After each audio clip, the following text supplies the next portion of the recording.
जी अस्सलाम वालेकुम, क्या हाल है? सब लोग खैरियत से हैं? ले जनाब, मौलाना फजलुर रहमान साहब ने इमरान खान साहब के साथ पींगे बढ़ाई, लेकिन साथ उन्होंने गवर्नमेंट का दे दिया। अब ये हुकूमत और मौलाना फजलुर रहमान साहब का जो नया एग्रीमेंट हुआ है वो क्या है, और मौलाना फजलुर रहमान साहब गवर्नमेंट के पीछे क्यों खड़े हैं, कैसे खड़े हैं, ये हम आपको आज के व्लॉग में बताएंगे। और हुकूमत ने सुप्रीम कोर्ट ऑफ पाकिस्तान के लिए एक बिल मूव कर दिया है। अब ये बिल है क्या, और इससे सुप्रीम कोर्ट ऑफ पाकिस्तान की हैयत में क्या तब्दीली आएगी, क्या इसे पाकिस्तान तहरीक इंसाफ के लिए नुकसान समझा जाए, ये भी हम आपको आज के व्लॉग में बताएंगे। और खैबर पख्तूनख्वा के अंदर पाकिस्तान तहरीक इंसाफ के अंदर मजीद फड्डे पड़ गए हैं, वहाँ पे दो वाज़े ग्रुप हो गए हैं, और ऐसा लगता है कि आने वाले दिनों में वहाँ ठीक ठाक किस्म की लड़ाई शुरू होने वाली है। कैसे लड़ाई होगी ये हम आपको आज के व्लॉग में बताएंगे। और अली अमीन गंडापुर साहब ने तस्लीम कर लिया कि 22 अगस्त का जलसा तब्दील करने के लिए या मुलतवी करने के लिए इस्टेब्लिशमेंट ने वो इससे रब्ता किया था। लिहाजा वो खबर जो हमने दी थी कि इस्टेब्लिशमेंट और इमरान खान साहब का रब्ता हो गया, वो अली अमीन गंडापुर साहब ने उसकी तस्दीक कर दी। कैसे, ये हम आपको आज के व्लॉग में बताएंगे। और एहसन इकबाल साहब का मोबाइल चोरी हो गया, कैसे हुआ, जनाजे के अंदर हुआ, इससे हम क्या अखज़ कर सकते हैं, ये भी हम आपको आज के व्लॉग में पूरी तफसील से बताएंगे। लेकिन व्लॉग की तरफ जाने से पहले मेरी आपसे रिक्वेस्ट है कि चैनल को सब्सक्राइब जरूर कीजिएगा, और ये जो बेल आइकन है इसको ज़रूर प्रेस करें ताकि नोटिफिकेशन आपको मिलता रहे। और यही वो सपोर्ट है, यही वो फेवर है जो आप हमारी कर सकते हैं। और हमारा टारगेट है कि अगले 1 महीने के अंदर हमने मज़ीद 45,000 की फिगर को अचीव करना है। क्या ये हो सकेगा? मेरा ख्याल है हो ही जाएगा। हम सबसे पहले एहसन इकबाल साहब की तरफ जाते हैं। एहसन इकबाल साहब वज़ीर दाखिला भी रहे हैं, बड़ी मुद्दत से वो वफाकी हुकूमत के वज़ीर रहे हैं।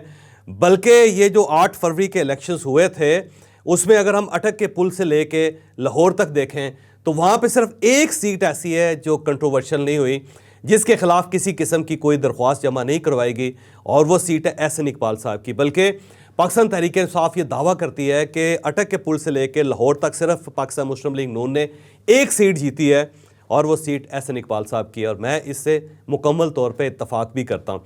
एहसन इकबाल साहब कल राना तनवीर साहब के भाई हैं राना अफजाल हुसैन साहब, उनकी नवाज़ जनाजा में शरीक हुए थे। राना अफजाल हुसैन साहब का हार्ट फेलियर की वजह से इंतकाल हो गया था कल, और उनके जनाजे में शरीक होने के लिए एहसन इकबाल साहब यहाँ से शेखुपुरा गए थे। और वहाँ जब वो जनाजा पढ़ रहे थे तो इस दौरान किसी ने उनकी जेब से मोबाइल फ़ोन चोरी कर लिया। अब वो मोबाइल फ़ोन तो तलाश किया जा रहा है, लेकिन यहाँ पे 2 चीज़ें साबित होती है। एक चीज़ तो ये साबित होती है कि पाकिस्तान के अंदर इतनी संगदली हो चुकी है कि लोग जनाजों के अंदर भी लोगों के पर्स चोरी कर लेते हैं, लोगों के मोबाइल फ़ोन चोरी कर लेते हैं, और सामने जनाजा पड़ा होता है और साथ कब्रिस्तान होता है, लेकिन किसी को खुदा तरसी या खुदा खौफी नहीं आती। और दूसरी बात यह है कि पाकिस्तान के अंदर दीदा दलेरी की इंतहा हो चुकी है कि एक वफाकी वज़ीर और बड़े तगड़े वफाकी वज़ीर की जेब भी कट जाती है, और वो भी जनाजे के अंदर कट जाती है, और हमारे पास कोई ऐसा मैकेनिज़्म नहीं है कि हम अपने वफाकी वज़ीर का मोबाइल फ़ोन भी दरियाफ्त कर सकें या तलाश कर सकें। तो क्या ये अफसोसनाक सूरत हाल नहीं, एक साइड पे कि जनाजे के दौरान पर्स और मोबाइल फ़ोन चोरी हो रहे हैं, और दूसरी साइड पर यह है कि वफाकी वज़ीर का भी अगर मोबाइल चला जाए तो उसको ट्रैक करने का, उसे ट्रेस करने का पाकिस्तान के अंदर कोई सिस्टम नहीं है। तो ये दोनों चीज़ें क्या साबित करती हैं, ये सवाल मैं आपके पास छोड़ के अगले इशू की तरफ जा रहा हूँ। खैबर पख्तूनख्वा में पाकिस्तान तहरीक इंसाफ के दरमियान ठीक ठाक फड्डा चल रहा था। आज उस फड्डे का एक और फेज़ आया कि आज वज़ीर आला खैबर पख्तूनख्वा ने आतिफ खान साहब, जो खुद चीफ मिनिस्ट्री के ओहदे के उम्मीदवार थे, और उनके साथ साथ शेर अली अरबाब साहब, इन दोनों को पार्टी ओहदे से हटा दिया गया। ये दोनों एक पेशावर के सदर थे और दूसरे पेशावर ज़िला के सदर थे, और इन दोनों का जुर्म यह है कि इन्होंने शकील खान, जिन्होंने इस्तीफ़ा दे दिया था करप्शन की वजह से, और पाकिस्तान तहरीक इंसाफ की जो लोकल क़यादत है वो ये कहती है कि हमने इनको फ़ारग किया, यानी कि अली अमीन गंडापुर साहब ये कहते हैं कि इन्होंने कारकर्दगी का मुजाहरा नहीं किया था, इस वजह से इनको फ़ारग किया गया था। जबकि दूसरी तरफ ये कहा जाता है कि इसने क्योंकि इमरान खान साहब के पास जाके शिकायत लगाई थी कि खैबर पख्तूनख्वा में ठीक ठाक किस्म की करप्शन हो रही है, तो आपको इसका नोटिस लेना चाहिए। तो इस जुर्म में शकील खान को हटा दिया गया था, उनसे कलमदान वजारत का वापस ले लिया गया था, और इस पे आतिफ खान ने क्योंकि शकील खान की सपोर्ट की थी। और शेर अली अरबाब ने, एक याद होगा शायद आपको कि चीफ मिनिस्टर साहब ने सबसे कहा था कि आप मुझे एक एफिडेविट दें कि हम आपके साथ खड़े और हम अपनी वफादारियाँ आपसे तब्दील नहीं करेंगे, चीफ मिनिस्टर से तब्दील नहीं करेंगे। तो शेर अली अरबाब ने वो एफिडेविट देने से इनकार कर दिया था। तो इस जुर्म में अली अमीन गंडापुर साहब ने इन दोनों से पार्टी ओहदे वापस ले लिए, जिसकी वजह से एक बहुत बड़ा धड़ा खैबर पख्तूनख्वा के अंदर बन चुका है।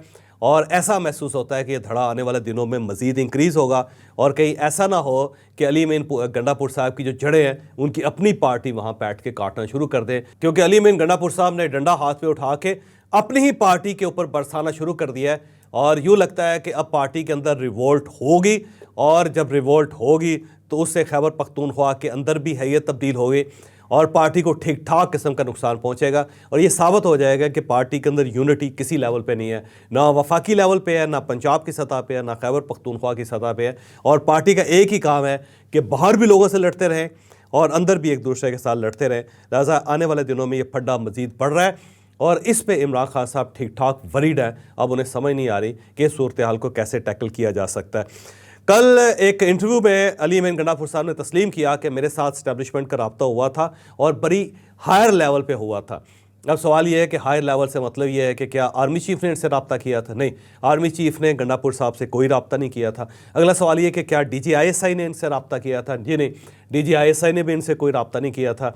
अब सवाल ये है कि फिर हायर लेवल क्या है? मेरा ख्याल ये है कि जो खैबर पख्तूनख्वा के अंदर अफवाज पाकिस्तान के कोई नुमाइंदे हैं उन्होंने रब्ता किया था अली मीन गंडापुर साहब से और उन्हें ये कायल किया था कि आप ये जो जलसा है कॉल ऑफ करें। लेकिन अली मीन गंडापुर साहब का ये कहना था कि मैंने साफ इनकार कर दिया था, बल्कि मुझे कहा गया कि आप इमरान खान साहब से टेलीफोन पर बात करें, लेकिन मैंने वो बात नहीं की थी और मैंने इनकार कर दिया था। लेकिन फिर मुझे कायल किया गया और उसके बाद फिर उन्होंने कुछ कहा जी कि फिर इमरान खान साहब का फ़ोन आ गया या इमरान खान साहब ने कहा कि जलसा मनसूख कर रहे हैं तो इस वजह से मनसूख कर दिया गया, जबकि एक्चुअल वजह यह है कि इस्टेब्लिशमेंट का रब्ता हुआ था, अली मीन गंडापुर साहब से हुआ था, अली मीन गंडापुर साहब राज़ी हो गए थे। उसके बाद वफाकी हुकूमत को ये मैसेज दिया गया था कि आप गंडापुर साहब से रब्ता कर लें। वफाकी हुकूमत ने गंडापुर साहब से रब्ता किया और उनसे दरख्वास्त की कि आप ये जलसा कॉल ऑफ कर दें। उन्होंने कहा जी मैं इमरान खान साहब को कायल करता हूँ। इमरान खान साहब को सुप्रीटेंडेंट के कमरे में ले जाया गया और फिर अली मीन गंडापुर साहब ने फ़ोन किया और उसके बाद सुप्रीटेंडेंट को कहा गया कि आपने इमरान खान साहब की बात करवानी है। तो इमरान खान साहब की बात फिर अली मीन गंडापुर साहब से की गई और अली मीन गंडापुर साहब ने कायल किया कि आप मनसूख कर दे जलसा। ये हमारे लिए बड़ा ब्रेक थ्रू है कि इस्टेब्लिशमेंट हमारे पास आ चुकी है, तो अब हम आने वाले दिनों में इससे बहुत ज़्यादा फ़ायदा ले सकेंगे। और साथ अली मीन गंडापुर साहब ने यह भी कहा था कि मेरे साथ वादा किया गया है कि जो अगला जलसा होगा उसके रास्ते में कोई रुकावट खड़ी नहीं की जाएगी। तो हमारा ख्याल ये है कि हमें ये कर लेना चाहिए। फिर इमरान खान साहब ने कहा कि ठीक है, मैं कुछ और लोगों से मशवरा करके ये फ़ैसला करूँगा। फिर उन्होंने आज़म स्वाति साहब को बुलाया। आज़म स्वाति साहब को भी रात जगा के कहा गया कि आपने सुबह 6 बजे आपने अडयाला जेल पहुँचना है। फिर वो आज़म स्वाति साहब पहुँचे और फिर मशवरा करके कॉल्ड मशवरा करके इमरान खान साहब ने कहा कि बाहर जाके आप ऐलान कर दें, क्योंकि कोई शख्स भी ऐलान करने के लिए तैयार नहीं था। गौर खान साहब तैयार नहीं थे, उमर अयूब साहब तैयार नहीं थे, शुएब शाहीन साहब तो घर बैठे हुए थे, उन्हें पता ही नहीं था। और अली मीन गंडापुर साहब भी ये उस्तरों का हार अपने गले में डालने के लिए तैयार नहीं थे। फिर आज़म स्वाति साहब को कहा गया कि जनाब आप ये करें और आज़म स्वाति साहब ने बाहर जाके ऐलान कर दिया और उसके बाद ये जलसा मनसूख हो गया था। हकीकत यही है कि ना गवर्नमेंट के कहने पे हुआ है, ना अली मीन गंडापुर साहब के कहने पे हुआ है, ये इस्टेब्लिशमेंट का डंडा था जिसकी वजह से ये जलसा मनसूख हुआ। लेकिन एक एग्रीमेंट ये ज़रूर हुआ कि जो 8 सितंबर का जलसा है उसे पाकिस्तान तहरीक इंसाफ को करने की इजाज़त दी जाएगी और पाकिस्तान तहरीक इंसाफ ये जलसा करेगी।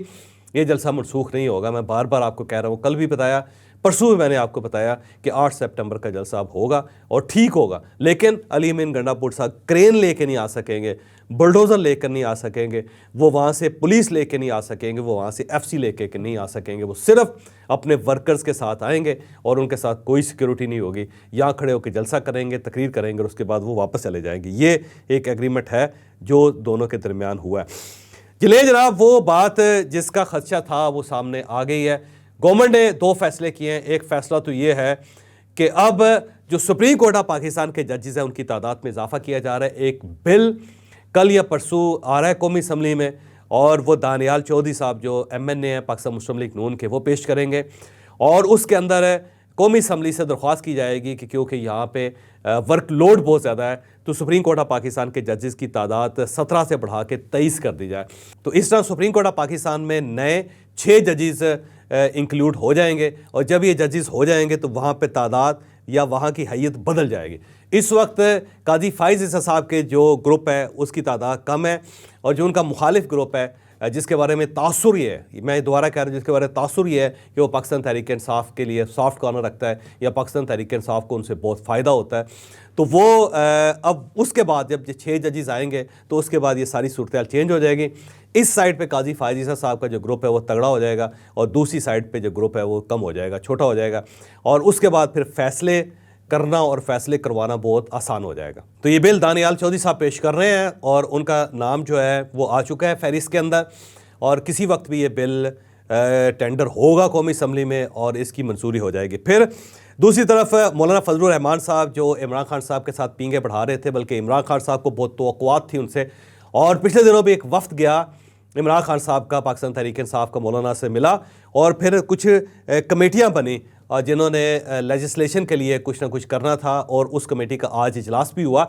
लेकिन इसके साथ साथ नूर आलम साहब जिनका ताल्लुक मौलाना फजलुर रहमान साहब की पार्टी के साथ है, वो एक नया बिल ला रहे हैं, और वो बिल ये है कि सुप्रीम कोर्ट ऑफ पाकिस्तान की जो मौजूदा उनके लिए कवानीन है, जो मौजूदा कवायद हैं, उसके मुताबिक जब भी कोई फ़ैसला होता है तो उसके ख़िलाफ़ जब नज़रसानी दरख्वास्त आती है तो उसे वही बेंच सुनता है जिसने ये फ़ैसला किया होता है। तो अब ये तब्दीली की जा रही है कि जनाब अब जो नज़रसानी दरख्वास्त होगी वो उससे बड़ा एक बेंच बनेगा, और उस बेंच में ज़रूरी नहीं है कि वो उन जजेस को इंक्लूड किया जाए जिन्होंने पहले फ़ैसला किया था, और उनके बगैर भी एक बेंच बन सकता है और वो बेंच जो है वो नज़रसानी दरख्वास्त सुनेगा। तो ये एक तब्दीली कानून के अंदर हो रही है, और अब अगर ये कानून के अंदर ये तब्दीली हो जाती है तो इस वक्त जो पाकिस्तान तहरीक इंसाफ को 13 जजेस की तरफ से जो एक रायत मिली हुई है कि इनको मखसूस सीटें दे दी जाएँ, उसकी जो नज़रसानी दरख्वास्त होगी उसके बाद 17 जजेस या फिर 23 जजेस, जब वो 6 जजेस पूरे हो जाएंगे तो वो सुनेंगे नज़रसानी दरख्वास्त, और उस पर हो सकता है कि हुकूमत पाकिस्तान को फ़ायदा हो जाए। तो नूर आलम साहब जिनका ताल्लुक JUI के साथ है, मौलाना फजलुर रहमान साहब के साथ है, वो एक बिल लेके आ रहे हैं, और उस बिल का फ़ायदा किसको होगा? मौजूदा गवर्नमेंट को होगा। तो मौलाना फजलुर रहमान साहब का एक इनडायरेक्ट रब्ता हुकूमत पाकिस्तान के साथ हो चुका है, और मेरा ख्याल है आसिफ अली जरदारी साहब जब गए थे तो वो यही बर्फ़ तोड़ने के लिए गए थे, और ये बर्फ़ टूट गई है। अब मौलाना फजलुर रहमान साहब एक साइड पे इमरान खान साहब को इंगेज करके बैठे हुए हैं, और दूसरी साइड पे वो गवर्नमेंट के साथ अपनी लाइन सीधी कर ली उन्होंने, और अब गवर्नमेंट और दोनों आपस में भाई भाई। तो अब सवाल ये है कि इमरान खान साहब कहाँ खड़े हैं? अब मेरा ख्याल है इमरान खान साहब को खुद सोचना चाहिए। मुझे इजाज़त दीजिए, अगले व्लॉग में मुलाकात होगी।